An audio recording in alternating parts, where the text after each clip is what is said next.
नेपाली समाज तीन प्रकारका विशेष चुनौतीबाट गुज्रिरहेको समयमा हामी यो कार्यक्रमको आयोजना गरिरहेका छौँ।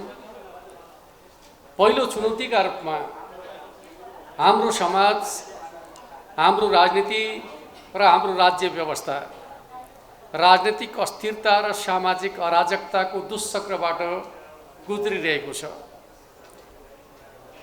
बहुदलीय व्यवस्थाको स्थापनाका 33-34 वर्षहरूमा नेपालले 28 भन्दा बढी प्रधानमन्त्रीहरू बेहोरिसकेको छ। एउटा प्रधानमन्त्रीले औसतमा 1.25 वर्ष पनि काम गर्ने मौका पाएको छैन। राष्ट्र निर्माणका लागि राजनैतिक स्थायित्वको आवश्यकता पर्दछ, बलियो नेतृत्वको आवश्यकता पर्दछ। तर नेपालमा कुनै पनि प्रधानमन्त्रीले लामो समयसम्म, पूर्णकालसम्म राज्य सत्ताको नेतृत्व गर्ने मौका पाउन सकेका छैन। यसको कारण के हो त भन्दाखेरि नेपालको राजनीतिमा राजनीतिक अस्थिरता एउटा चुनौतीका रूपमा, एउटा समस्याका रूपमा रहेको छ र अर्कोतर्फ परिवर्तनको व्यग्र चाहनाले गर्दाखेरि नेपाली समाजमा असन्तुष्टिहरू यति ज्यादा बढेर गएका छन् कि त्यो सोसियल एनार्किजमको तहमा, सामाजिक अराजकताको तहमा प्रवेश गरेको छ। त्यो सामाजिक अराजकताले राष्ट्र निर्माणका लागि आवश्यक ठानिने बलिया राष्ट्रिय शक्तिहरूको निर्माण र बलियो राज्यको निर्माणमा बाधा पुर्याइराखेका छ। कुनै पनि राष्ट्रको निर्माणका लागि बलियो राष्ट्रिय शक्तिको आवश्यकता पर्दछ, बलियो राज्यको आवश्यकता पर्दछ। सामाजिक अराजकताले बलियो राष्ट्र निर्माण गर्न र बलियो राष्ट्रिय शक्ति निर्माण गर्न समस्या पैदा गरिरहेको छ। अर्कोतिर हाम्रो समाजमा पछिल्लो समयमा नेपालका मौलिक संस्कृतिहरूको मूल्यको विघटन भइरहेको छ। कुनै पनि राष्ट्रको जीवनमा त्यसको आफ्नो मौलिक संस्कृतिको महत्त्वपूर्ण भूमिका रहन्छ। हाम्रो नेपाल जति बेला विश्वमा औपनिवेशिकताको एउटा युग थियो, त्यति बेला पनि हाम्रो राष्ट्र स्वतन्त्र र स्वाधीन राष्ट्रका रूपमा उभिएको, राष्ट्रका रूपमा रहेको नेपाल यति बेला एक प्रकारले भन्ने भने सङ्कटको अवस्थामा छ। त्यो सङ्कटको कारण के हो त भन्दाखेरि नेपालमा सांस्कृतिक मूल्यहरूको विघटन भइराखेको छ। सांस्कृतिक मूल्यहरूको विघटन दुईटा कारणले भइराखेको छ। एकातिर राजनीतिमा धर्मलाई प्रयोग गर्न खोज्ने प्रवृत्ति, धार्मिक अतिवाद, जसका कारणले गर्दाखेरि नेपालको मौलिक सामाजिक संस्कृतिमाथि नकारात्मक असर परिरहेको छ भने अर्कोतर्फ नेपाली समाजमा हाम्रा मौलिक संस्कृति र परम्पराहरूका विरुद्धमा धर्मान्तरको प्रवृत्ति जुन देखा परेको छ, त्यसले नेपालको मौलिक संस्कृतिलाई नकारात्मक असर पारिरहेको छ। यो चुनौतीलाई हामीले समाधान गर्न सकेनौँ, सामना गर्न सकेनौँ भने राष्ट्र कमजोर भएर जानेछ। कुनै पनि राष्ट्रलाई बलियो बनाउनका लागि त्यो राष्ट्रको आफ्नो संस्कृतिको महत्त्वपूर्ण भूमिका रहन्छ, योगदान रहन्छ भन्ने मान्यतालाई आत्मसात गरिकन सांस्कृतिक मूल्यमा विघटन भइरहेको पक्षलाई सुधार गर्ने चुनौती नेपालको राजनीतिका सामु रहेको कुरा म तपाईँहरूका बिचमा राख्न चाहन्छु। तेस्रो चुनौतीका रूपमा यति बेला हाम्रो नेपालको राष्ट्रिय अर्थतन्त्र, आर्थिक अवस्था अत्यन्त नाजुक अवस्थामा पुगेको छ। वास्तवमा नेपालमा यस प्रकारको स्थिति किन उत्पन्न भयो भन्ने कुराका सन्दर्भको कुरा गर्दाखेरि नेकपा एमाले सरकारमा रहँदाखेरि नेकपा एमाले मुलुकको विकासका सन्दर्भमा एक प्रकारको सोचलाई आत्मसात गर्यो। खास गरी सिङ्गापुरको मोडेलमा राष्ट्रको विकासको सामग्रिक योजना बनाएर अगाडि बढ्ने प्रयास गर्यो। तर नेपालको लामो राजनीतिक सङ्घर्षबाट हुर्किएको नेपाली समाजले सिङ्गापुर मोडेलको राजनीतिक विकास र समृद्धिको योजनालाई आत्मसात गर्न सकेन, जसका कारणले गर्दाखेरि राजनीतिक दलहरूभित्र, राज्य सत्ताभित्र अन्तर्द्वन्द्व पैदा भयो र त्यही अन्तर्द्वन्द्वको जगमा कमरेड केपी ओलीको नेतृत्वको सरकारलाई कमजोर पार्ने प्रयास भयो र परिणामस्वरूप अदालतको निर्णयका माध्यमबाट, परमादेशका माध्यमबाट सरकार बदल्ने अनुचित प्रयासहरू भयो। जब जनताले निर्वाचित गरेको सरकारलाई अनुचित तरिकाबाट परिवर्तन गर्ने गरिन्छ त्यसको असर स्वाभाविक रूपमा राज्य व्यवस्थामाथि पर्दछ। सर्वोच्च अदालतको फैसला पछाडि न्यायालय विवादको घेरामा पर्यो, संसद विवादको घेरामा पर्यो र सरकार जनताको अविश्वासको केन्द्र बन्न पुग्यो, जसले गर्दाखेरि लोकतन्त्रको सबलताका लागि अपरिहार्य ठानिने सबल राज्य सत्ता कमजोर बन्न पुग्यो। यति बेला राज्य सत्ता कमजोर भएको छ। कमजोर राज्य सत्ताको जगमा मुलुकको अर्थव्यवस्था कमजोर बनेको छ र अहिलेको अवस्थालाई विश्लेषण गर्ने हो भने स्वाभाविक रूपमा हामी के पाउने गर्दछौँ भन्दाखेरि नेपालको वैधानिक अर्थतन्त्र कमजोर हुने, अवैधानिक अर्थतन्त्र बलियो भएर जाने। यही अवधिमा मुलुक आर्थिक सङ्कटमा छ, आर्थिक मन्दीको तहमा प्रवेश गरेको छ। तर एकजना धनाढ्य व्यापारीको सम्पत्ति एक वर्षमा 40 अरब रुपियाँ वृद्धि भएको छ। एउटै समयमा नेपाली समाज आर्थिक मन्दीमा प्रवेश गर्नु, तर त्यही समाजको आर्थिक नेतृत्व गरिरहेको एउटा व्यापारिक घरानाको सम्पत्ति एक वर्षमा 40 अरब वृद्धि हुने कुरा के सङ्गतिपूर्ण हुन सक्दछ? सक्दैन। यसको कारण के हो त भन्दाखेरि अहिलेको सरकार जुन प्रकारका नीतिहरूका आधारमा अगाडि बढ्न खोजिरहेको छ त्यो नीतिको परिणामस्वरूप आज मुलुक आर्थिक सङ्कटमा छ र त्यो सङ्कटलाई समाधान नगरिकन, सामना नगरिकन मुलुक अगाडि बढ्न सक्दैन। अहिलेको सरकारको नीति उद्यमशीलतालाई प्रवर्धन गर्ने होइन, उत्पादकत्वलाई प्रवर्धन गर्ने होइन, राष्ट्रलाई बलियो बनाउने होइन। एक प्रकारले भन्यो भने व्यापारिक पुँजीवादलाई, दलाल नोकरशाही पुँजीवादलाई प्रवर्धन गर्ने खालको नीतिको पैरवी गरिराखेका छ। तपाईहरुले सुन्नुभयो होला, गएको वर्ष बजेट निर्माण गर्दाका समयमा पनि करका दरहरू निर्धारण गर्ने बेलामा गुप्त रूपमा व्यापारीका एजेन्टहरूलाई राखेर करका दरहरूलाई हेरफेर गर्ने काम गरियो, निश्चित व्यापारी घरानाहरूलाई फाइदा पुर्याउने खालको काम गरियो भन्ने कुरा तपाईहरुले आम सञ्चार माध्यमबाट जानकारी पाउनुभयो।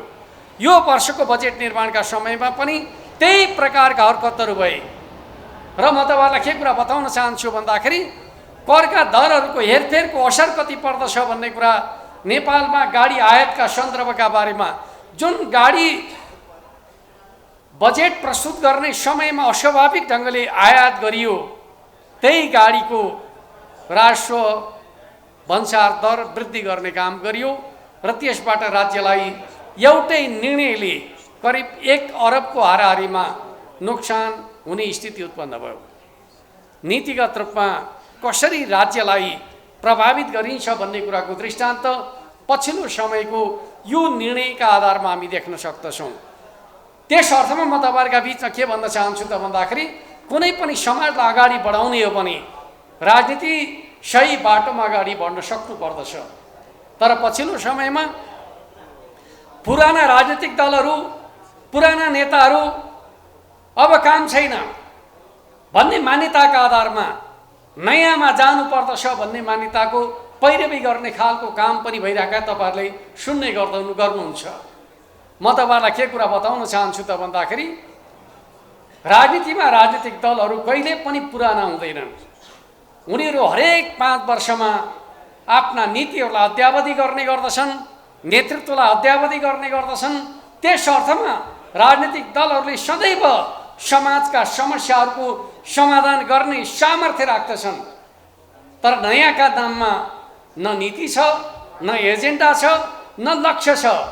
पुरानो होइन नयाँ हो भन्ने मान्यताका आधारमा आज हामीले भोगिरहेका समस्याहरूलाई सम्बोधन र समाधान गर्न सम्भव हुन्छ कि हुँदैन भन्दाखेरि सम्भव हुँदैन भन्ने कुरालाई बुझ्नु जरुरी छ।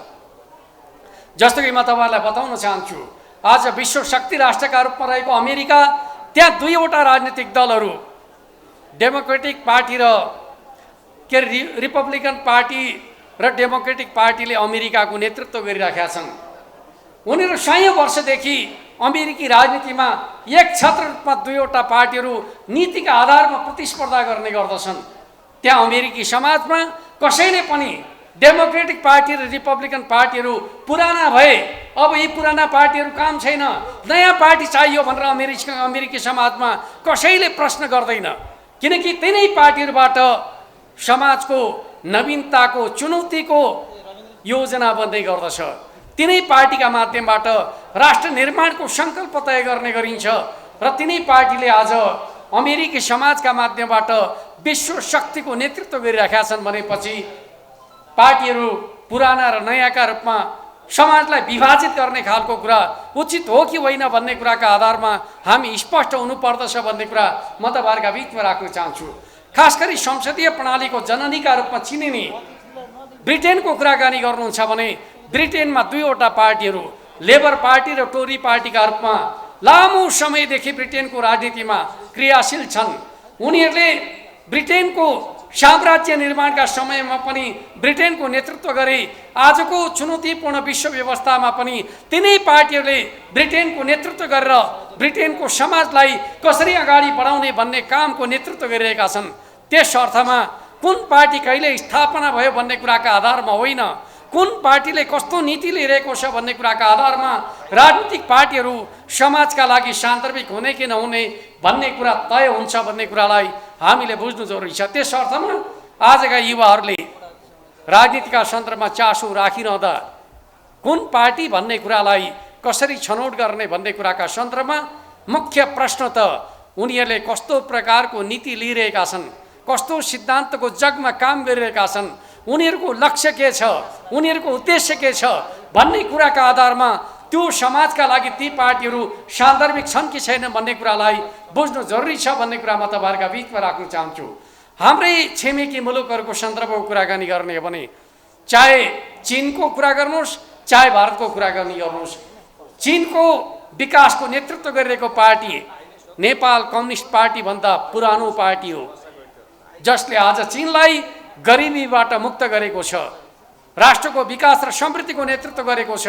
आज विश्व शक्ति राष्ट्रका रूपमा चीनको उदयको नेतृत्व गरिरहेको छ, जुन पार्टी नेकपा एमाले भन्दा धेरै पुरानो पार्टी हो। आज हामीले भारतमा नेतृत्व गरिरहेको भारतीय जनता पार्टीलाई हेर्ने हो भने त्यो पार्टी पनि नेकपा एमाले भन्दा धेरै पुरानो पार्टी हो, जसले भारतीय समाजको आधुनिक विकासको नेतृत्व गरिरहेको छ। त्यस अर्थमा हामीले नेपाली समाजको विकास र समृद्धिको नेतृत्व गरिरहेको नेकपा एमाले, जसले भन्नुहुन्छ भने नेपालका सन्दर्भमा ठुला ठुला रणनीतिक परियोजनाहरूदेखि लिएर राष्ट्रिय स्वाधीनता स्वाभिमान र राष्ट्रिय हितका प्रश्नमा धेरै महत्त्वपूर्ण कामको नेतृत्व गर्यो। त्यो पार्टीलाई आज चौतर्फी रूपमा घेराबन्दी गर्ने काम भइरहेको छ। म तपाईँलाई बताउन चाहन्छु, नेकपा एमाले यदि अलोकप्रिय हुन्थ्यो भने, जनता र राष्ट्रको पक्षमा काम गरेको हुँदैन थियो भने जनताले स्वतः नेकपा एमालेलाई अस्वीकार गर्थे। 5-5 दल 10-10 दल मिलेर नेकपा एमालेका विरुद्ध घेराबन्दी गर्नुपर्ने थिएन। आज 10-10 दल मिलेर सरकार बनाइएको छ। कसका विरुद्ध भनेर भन्दाखेरि नेकपा एमालेलाई जनताका बिचमा जानबाट रोक्नका लागि 10 दल मिलेर केन्द्रमा प्रदेशमा सरकार बनाउने र के भन्न खोजिएको छ भन्दाखेरि नेकपा एमालेका कारणले नेकपा एमाले एक्लिएको छ भन्ने प्रकारको सन्देश दिन खोजिएको छ। म तपाईहरुलाई के कुरा बताउन चाहन्छु भने नेकपा एमाले जनताबाट एक्लिएको होइन, जनतामा जान डराउनेहरू एमालेसँग डराएर मिल्न बाध्य भएका हुन् भन्ने कुरालाई हामीले बुझ्नु जरुरी छ।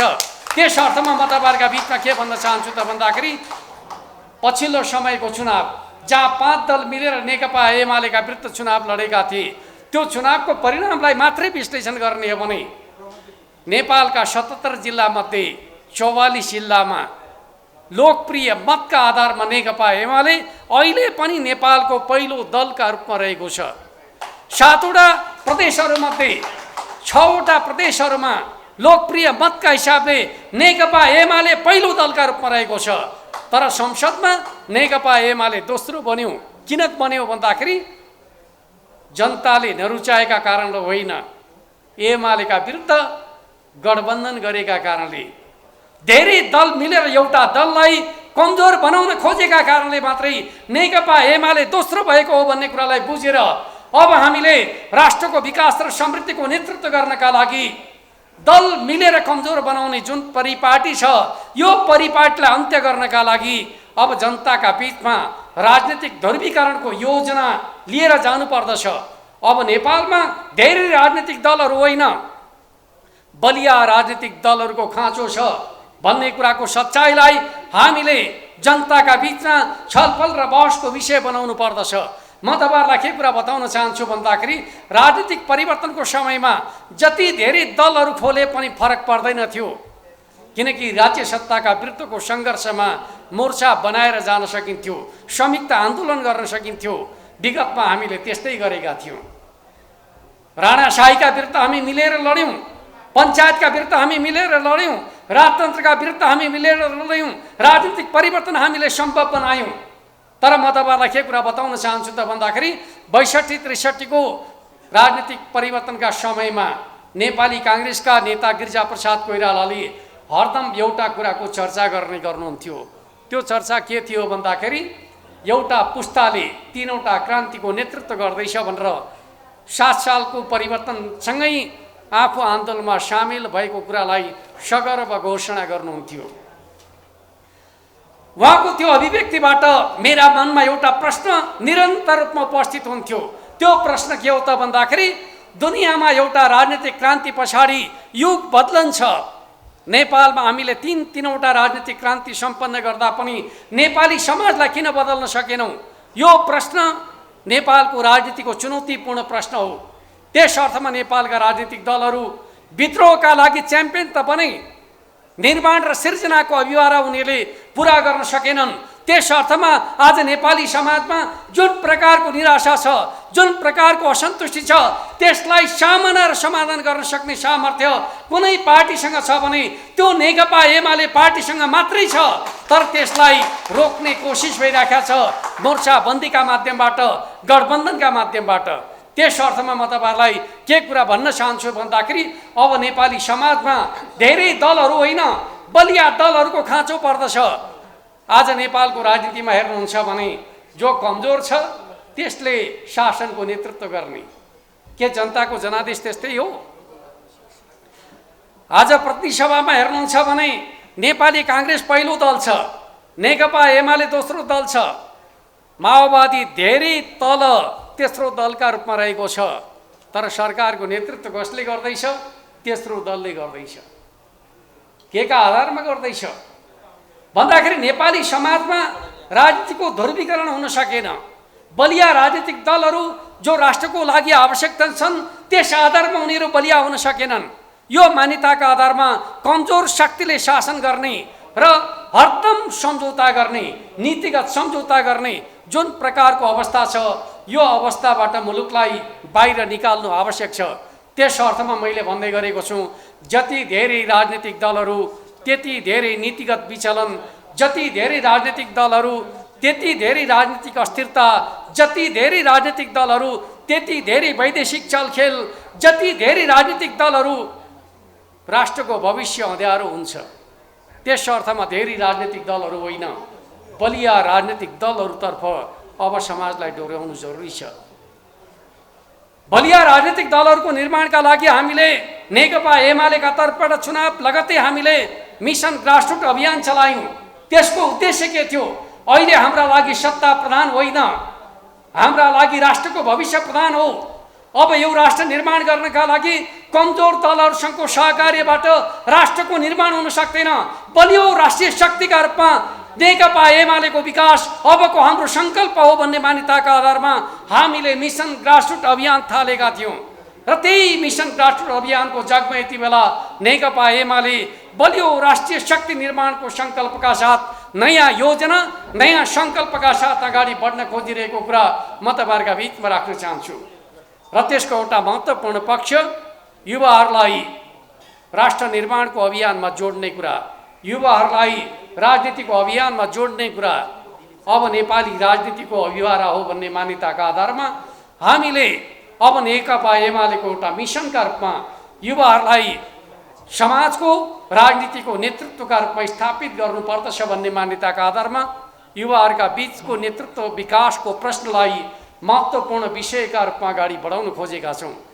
त्यही एजेन्डामा आधारित रहेर रामेछाप काठमाडौँ सम्पर्क मञ्चले युवाहरूका बिचमा नेतृत्व विकासका सन्दर्भमा, उद्यमशीलताका सन्दर्भमा, स्वरोजगार निर्माणका सन्दर्भमा जुन प्रकारको कार्यक्रम राखेको छ, यसको अत्यन्त महत्त्व छ भन्ने कुरा म तपाईँहरूका बिचमा राख्न चाहन्छु। हो, स्वाभाविक रूपमा समाजलाई बदल्ने कुराका सन्दर्भको कुराकानी गर्दाखेरि राजनीतिक क्रान्तिका दुईटा महत्त्वपूर्ण उद्देश्यहरू हुने गर्दछन्। एउटा उत्पादन सम्बन्धमा बदलाव, अर्को राज्यको नेतृत्वमा बदलाव। 62-63 को परिवर्तन पछाडि हामीले हाम्रो समाज अर्धसामन्ती अर्धौपनिवेशिक समाजबाट अर्ध पुँजीवादी समाजका रूपमा एक प्रकारले पुँजीवादको प्रारम्भिक चरणमा प्रवेश गरेको निष्कर्ष निकालेका छौँ। तर हाम्रो पुँजीवाद अत्यन्त कमजोर अवस्थामा छ। हाम्रो पुँजीवाद व्यापारिक पुँजीवादबाट आक्रान्त छ। हाम्रो पुँजीवाद दलाल नोकरशाही पुँजीवादबाट आक्रान्त छ। जुन पुँजीवादले मुलुकभित्र उद्यमशीलतालाई प्रवर्धन गर्दैन, जुन पुँजीवादले मुलुकभित्र उत्पादकत्व वृद्धि गर्ने कुरामा जोड दिँदैन, जुन पुँजीवादले मुलुकभित्र रोजगारी सिर्जना गर्ने कुरामा जोड दिँदैन, जुन पुँजीवादले युवाहरूलाई विदेश जान प्रेरित गर्छ, जुन पुँजीवादले रेमिटेन्सका भरमा मुलुकका घरका चुलाहरू बाल्ने कुरा गर्दछ, त्यो पुँजीवाद होइन हामीले खोजेको पुँजीवाद। हामीले खोजेको पुँजीवाद भनेको राष्ट्रिय पुँजीको विकास हो भन्ने कुरालाई बुझ्नु जरुरी छ। राष्ट्रिय पुँजीको विकासका लागि उद्यमशीलता अपरिहार्य छ। त्यो उद्यमशीलताका लागि स्वाभाविक रूपमा हामीले हाम्रो समाजलाई अगाडि बढाउने हो भने 5वटा क्षेत्रमा विशेष ढङ्गले काम गर्नुपर्दछ। त्यो 5वटा क्षेत्र भनेको के हो त भन्दाखेरि, पहिलो शिक्षाको क्षेत्र। कुनै पनि समाजलाई बदल्ने हो भने त्यसको फाउन्डेसन, त्यसको जग भनेको शिक्षा व्यवस्था हो। तर हाम्रो शिक्षा व्यवस्था परम्परागत प्रकारको छ। बदलिएको समाजलाई हाम्रो शिक्षा व्यवस्थाले नेतृत्व गर्न सकिरहेको छैन। त्यस अर्थमा आज हाम्रो समाजको उत्पादन सम्बन्धमा जुन प्रकारको बदलाव भएको छ, बजारले जे कुराको डिमान्ड गर्दछ त्यसका आधारमा हाम्रो जनशक्तिलाई रूपान्तरित गर्ने काम शिक्षा व्यवस्थाले गर्न सक्नुपर्दछ। तर हाम्रो शिक्षा व्यवस्था परम्परागत ढाँचाको छ, त्यसलाई बदल्नु जरुरी छ। नेकपा एमालेको नेतृत्वमा हामीले परम्परागत शिक्षा व्यवस्थालाई व्यावसायिकतातर्फ बदल्ने प्रयासहरू गऱ्यौँ। हाम्रा आधारभूत तहका विद्यालयहरूलाई व्यावसायिक धारमा बदल्ने योजना बनायौँ र मुलुकमा प्राविधिक शिक्षामा जोड दिने नीति लियौँ। प्राविधिक विश्वविद्यालय स्थापना गर्ने नीति लियौँ। तर त्यो नीति प्रभावकारी ढङ्गले कार्यक्रममा जाँदा नजाँदै नेकपा एमालेको सरकार बदल्ने खालको काम भयो, जसका कारणले शिक्षामा हामीले गर्न खोजिरहेको बदलाव रोकिएको अवस्था छ। हामी फेरि सरकारको नेतृत्व गर्न चाहन्छौँ। त्यसका माध्यमबाट शिक्षा व्यवस्थालाई समाजको उत्पादनको ढाँचाको आधारमा परिवर्तन गर्न चाहन्छौँ। त्यस आधारमा हामीले व्यावसायिक शिक्षातर्फ, सिपमूलक शिक्षातर्फ, मुलुकलाई प्राविधिक शिक्षातर्फ बदल्न चाहन्छौँ भन्ने कुरा म तपाईँहरूका बिचमा राख्न चाहन्छु।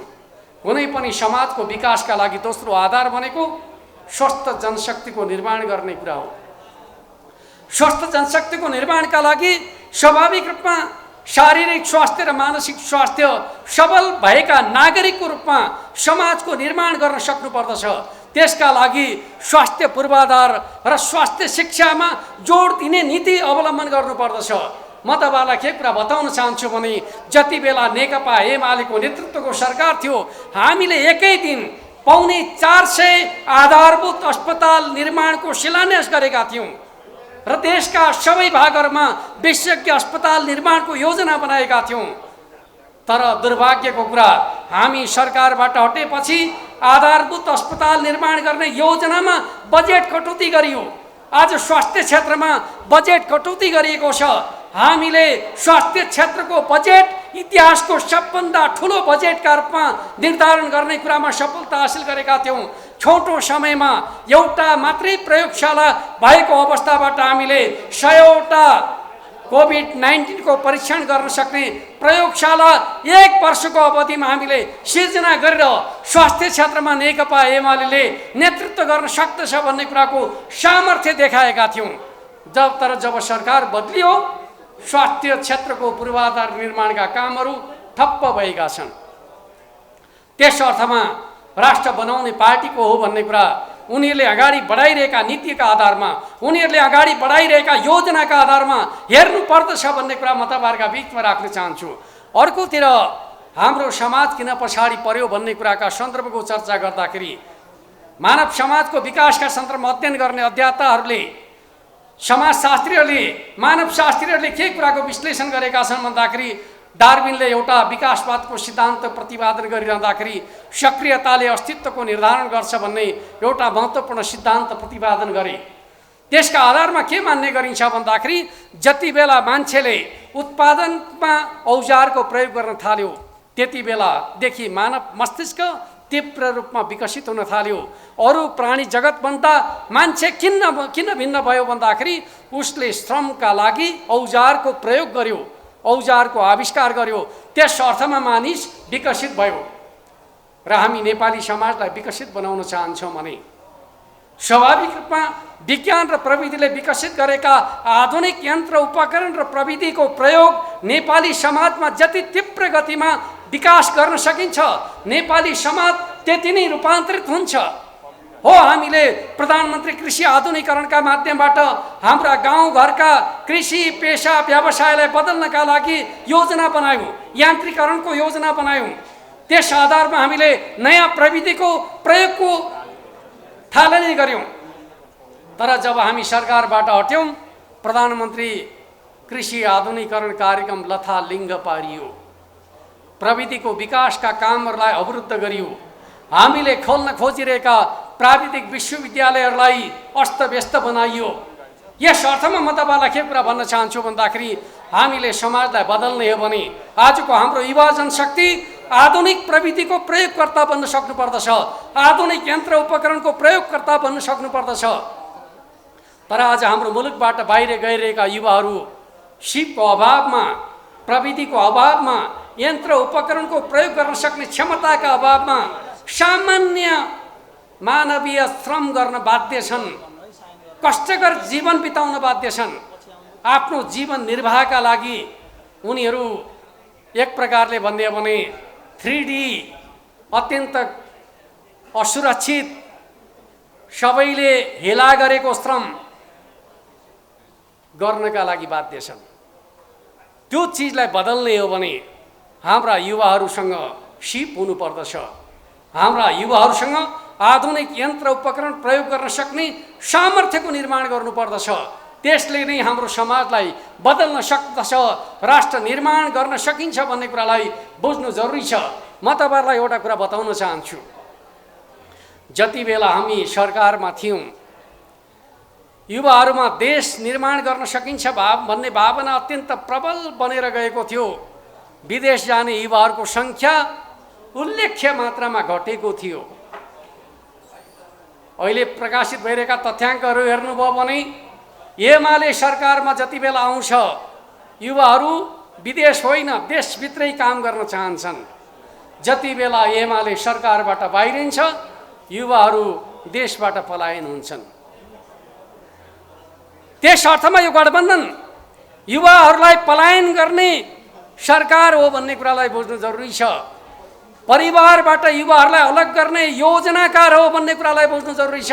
किनकि यिनीहरूको नीति उद्यमशीलता होइन, यिनीहरूको नीति व्यापारिक पुँजीवादलाई प्रवर्धन गर्ने नीति हो। जसले व्यापारिक पुँजीवादलाई प्रवर्धन गर्छ त्यसले युवाहरूलाई खाडी पुर्याउँछ, त्यसले युवाहरूलाई मलेसिया पुर्याउँछ भन्ने कुरालाई बुझ्नु जरुरी छ।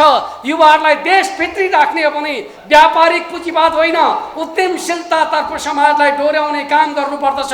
त्यो उद्यमशीलतातर्फ समाजलाई डोर्याउने कामको नेतृत्व यो मुलुकमा कसैले गर्छ भने त्यो नेकपा एमाले पार्टीले मात्रै गर्न सक्दछ भन्ने कुरालाई बुझ्नु जरुरी छ भन्ने कुरा म तपाईहरुका बीचमा राख्न चाहन्छु। अर्कोतर्फ हाम्रो समाजका युवाहरू केही गर्न त चाहन्छन् तर पुँजीको अभाव छ। पुँजीको निर्माण राज्यको कर्तव्य हो।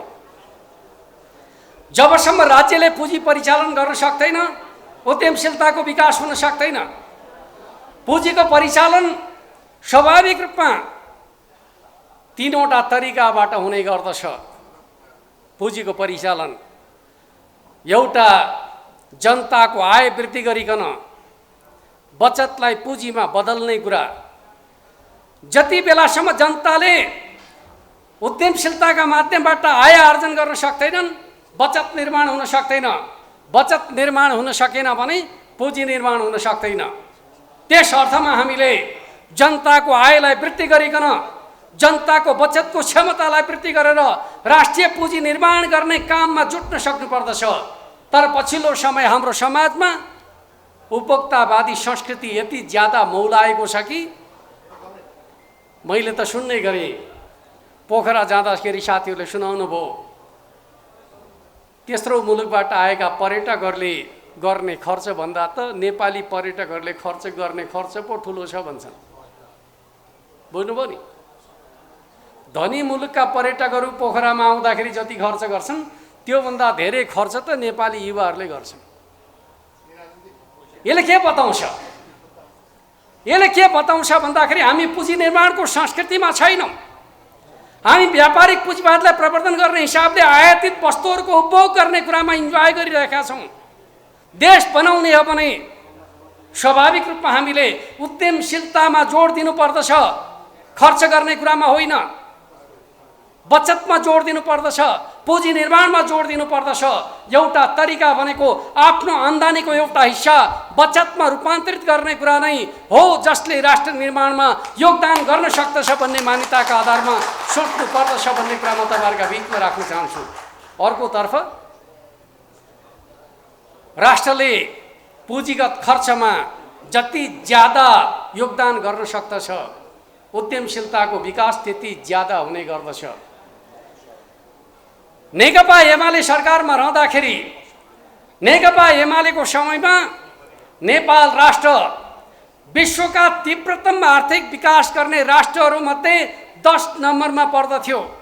नेकपा एमाले सरकारमा रहेका बेलामा उच्चतम आर्थिक वृद्धि हासिल गर्ने 10 मुलुकहरूभित्र नेपाल पर्न सफल भएको थियो जति बेला नेकपा एमाले यो राष्ट्रको नेतृत्व गर्दै थियो। कोभिड-19 को लकडाउनको समयमा जति पुँजीगत खर्च भयो, अहिले यो 5 दलीय गठबन्धन सरकारको नेतृत्वमा भएका बेलामा पुँजीगत खर्च लकडाउनको समयमा भन्दा कम भयो। आज नेपाली बजार मन्दीमा छन्। किन छन् भनेर भन्दाखेरि सरकारले खर्च गर्ने क्षमता गुमाइसकेका छ, पुँजीगत खर्च गर्न सकिरहेका छैन। पुँजीगत खर्च गर्न नसक्ने नालायक सरकारले देश बनाउन सक्दैन। म तपाईँलाई के कुरा बताउन चाहन्छु त भन्दाखेरि कतिपय मान्छेहरूले भन्ने गर्दछन् नेपालको प्रशासन यन्त्र काम गर्न सक्ने प्रकारको छैन। एक हदसम्म सत्य कुरा हो। तर म मुख्यमन्त्री भएका बेला पुँजीगत खर्चलाई बढाउन सकिन्छ कसरी भन्ने कुराका बारेमा गहिरो अध्ययन गरिकन योजना बनाएर काम गर्दाखेरि तेस्रो वर्षमा मुख्यमन्त्रीका रूपमा भूमिका खेल्दाखेरि 70% पुँजीगत खर्च गर्ने रेकर्ड मैले कायम गरेको थिएँ। नसकिने कुरा होइन। त्यस अर्थमा म तपाईँलाई के कुरा बताउन चाहन्छु भन्दाखेरि यो देश बनाउने हो भने राज्यले पुँजीगत खर्च गर्ने क्षमता बढाउनै पर्दछ। त्यो सामर्थ्य अरू पार्टीहरूसँग होइन, त्यो सामर्थ्य नेकपा एमालेसँग मात्रै छ भन्ने कुरा हामीले प्रमाणित गरेका छौँ। त्यस अर्थमा देश कसरी बन्छ भन्ने कुरा हामीले देखाएका छौँ। तर त्यसलाई जनताका बिचमा अनुभूति गराउने कुराबाट रोक्ने प्रयास भइरहेको छ। निरन्तर आक्रमण गर्ने, निरन्तर विवादका कुराहरू गरिरहने, भदै नभएका कुराहरूको स्टन्टबाजी गरिकन नेकपा एमालेको नेतृत्व र पार्टीलाई आलोचित बनाउने खालको धन्दाका माध्यमबाट समाजलाई विभाजित गर्ने जुन प्रकारको प्रयास भइरहेका छ त्यसले राष्ट्र निर्माणको बाटो रोकिएको छ भन्ने कुरालाई हामीले बुझ्नु जरुरी छ भन्ने कुरा म तपाईहरुका बीचमा राख्न चाहन्छु। अर्को एउटा प्रचार गरियो एमालेका पालामा विदेशी ऋणको भारी बोकाइयो भनेर आरोप लगाइयो। विदेशी ऋण राष्ट्र निर्माणका लागि दुनियाँका उदयमान राष्ट्रहरू सबैले विदेशी ऋण र सहायताका आधारमा राष्ट्रको नेतृत्व गर्ने गर्छन्। जब राष्ट्रको आफ्नो पुँजीगत सामर्थ्य छैन भने के हामीले विकास र समृद्धिका लागि पूर्वाधार तयार गर्ने कुरामा वैदेशिक ऋण सहायता लिने कुरा अनुचित कुरा हो। म तपाईहरुलाई के कुरा बताउन चाहन्छु भन्दाखेरि अहिले नेपालले जति ऋण लिएको छ, कुल जीडीपी को हिसाबले नेपालले जति ऋण लिएको छ त्यो दुनियाँका मुलुकहरूको सन्दर्भमा भन्ने भने सबभन्दा कम ऋण भएको मुलुकका रूपमा नेपाल पर्दछ। 10औं गुणा ज्यादा ऋण त वैदेशिक ऋण अमेरिकाको छ, चीनको छ, भारतको छ। हामीभन्दा धेरै ऋण त बङ्गलादेशको छ, पाकिस्तानको छ, श्रीलङ्काको छ। तर हामीले देश विकास गर्नका लागि लिएको ऋणलाई नेपाललाई ऋणमा डुबाइयो भनेर हाम्रो आलोचना गर्ने भनेको देश बनाउन नचाहनेहरूको कुरा हो भन्ने कुरालाई हामीले बुझ्नु जरुरी छ।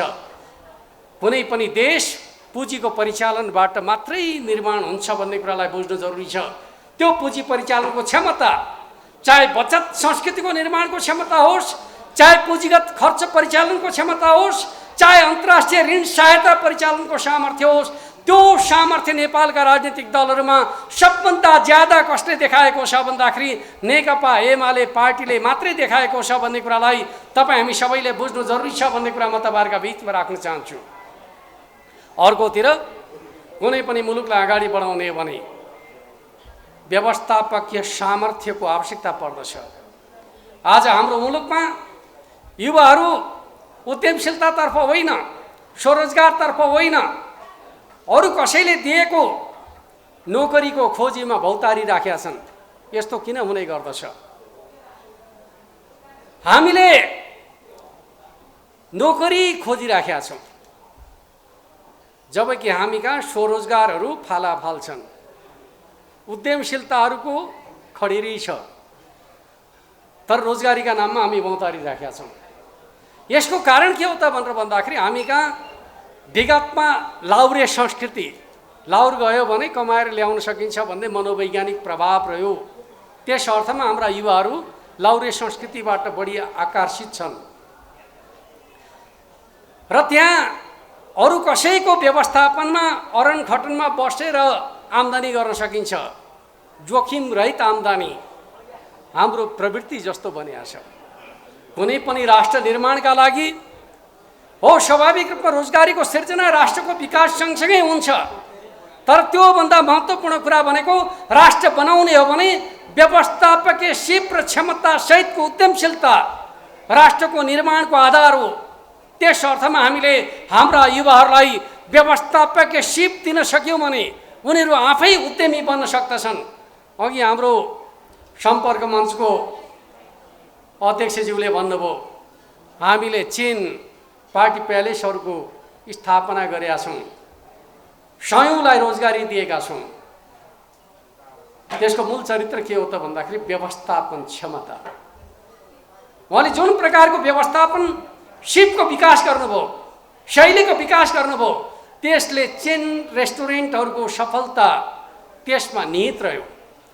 त्यस अर्थमा हामीले आजका युवाहरूले आफूलाई समाजमा सफल बनाउने हो भने, विकास र समृद्धिको यात्रामा सफल बनाउने हो भने व्यवस्थापकीय क्षमता निर्माण गर्नै पर्दछ। पुँजीवादले एउटा श्रमिकलाई सधैँभरि श्रमिक बनाइरहन चाहन्छ, समाजवादले एउटा श्रमिकलाई भविष्यमा रोजगारदातामा बदल्ने सामर्थ्य राख्दछ। त्यस अर्थमा कतिपयले भन्ने गर्दछन् होइन कम्युनिजम भनेको त सर्वहारा वर्ग जन्माउने आन्दोलन हो भनेर भन्ने गर्दछन्। यो पूर्णतः गलत हो। सर्वहारा पुँजीवादले जन्माउँछ, सर्वहारालाई मुक्त गर्दछ कम्युनिजमले। समाजवादले सर्वहारालाई मुक्त गर्ने हो, एउटा श्रमजीवीलाई रोजगारदातामा बदल्ने योजना बनाउँछ समाजवादले। त्यस अर्थमा जसका पिता पुर्खाहरू सम्पन्न थिए उनीहरूले नै उत्पादनको नेतृत्व गर्ने परम्परागत पुँजीवादको ढाँचा हो, जसलाई ब्रिटिस मोडेल भनेर भन्ने गरिन्छ। पुँजीवादको ब्रिटिस मोडेलले हरदम के कुरामा जोड दिन्छ भन्दाखेरि जो बलिया छन् तिनीहरूलाई संरक्षण गरिकन अर्थतन्त्रलाई बलियो बनाउने नीति अवलम्बन गर्दछ, जसलाई ब्रिटिस मोडेलको पुँजीवाद भन्ने गरिन्छ। त्यही पुँजीवादभित्र अर्को एउटा मोडेल छ जसलाई स्क्यान्डिनेभियन मोडेल भनेर भन्ने गरिन्छ, जसले धनाढ्यहरूलाई मात्रै होइन नागरिकहरूलाई इम्पावर गर्ने हिसाबले योजना तर्जुमा गर्दछ, सामाजिक जीवनलाई माथि उठाउने कामको नेतृत्व गर्दछ। त्यसका आधारमा हेर्नुभयो भने मानव विकासको सूचकाङ्कमा ब्रिटिस मोडेलको पुँजीवाद भन्दा स्क्यान्डिनेभियन मोडेलको पुँजीवाद बलियो देखिने गर्दछ।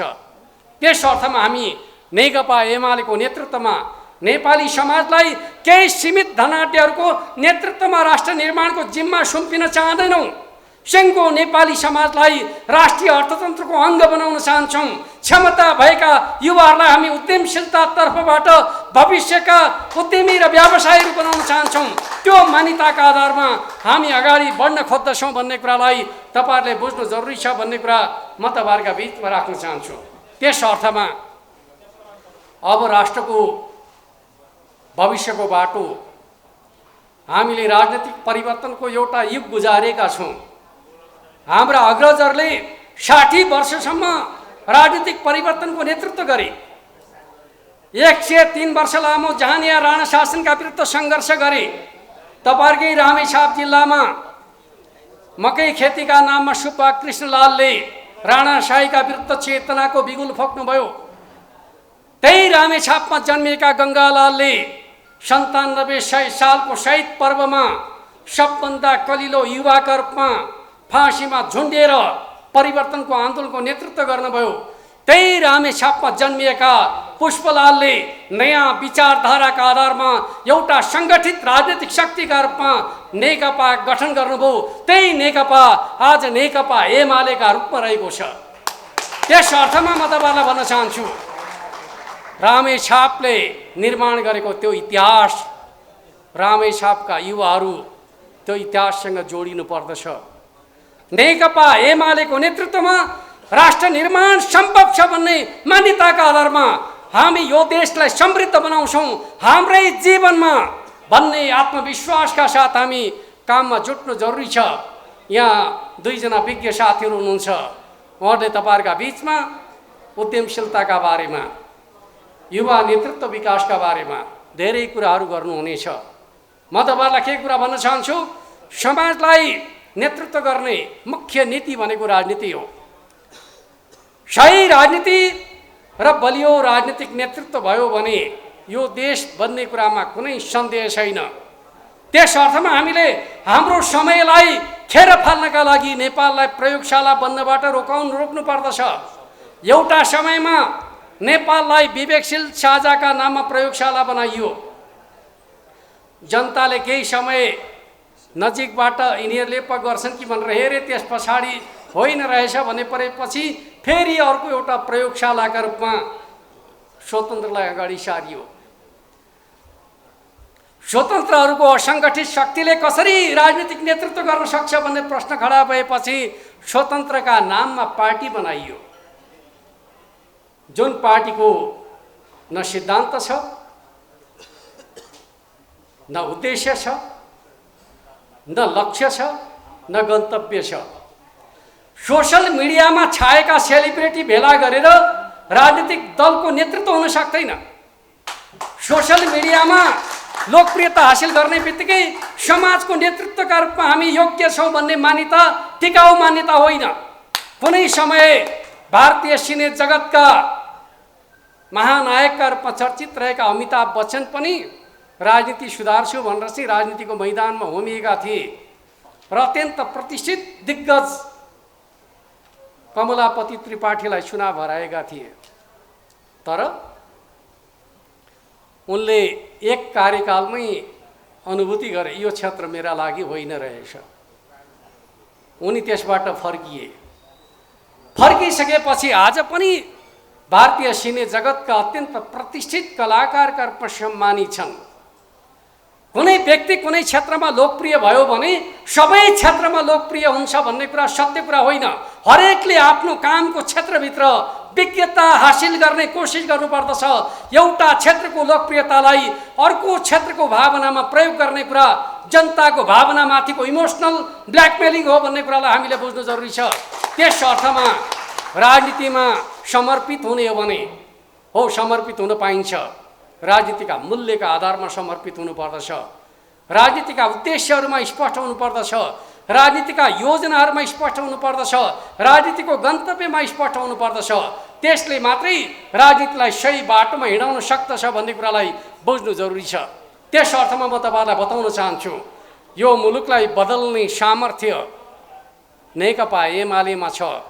नेकपा एमालेसँग नवीनतम विचारधारा, जसले दुनियाँको राजनीतिक आन्दोलनलाई बदल्ने सामर्थ्य राख्ने विचारधारा, जनताको बहुदलीय जनवाद, जो जननेता मदन भण्डारीको अगुवाईमा हामीले नेपालको राजनीतिमा विकसित गरेको मौलिक सिद्धान्त हो, त्यो हामीसँग छ।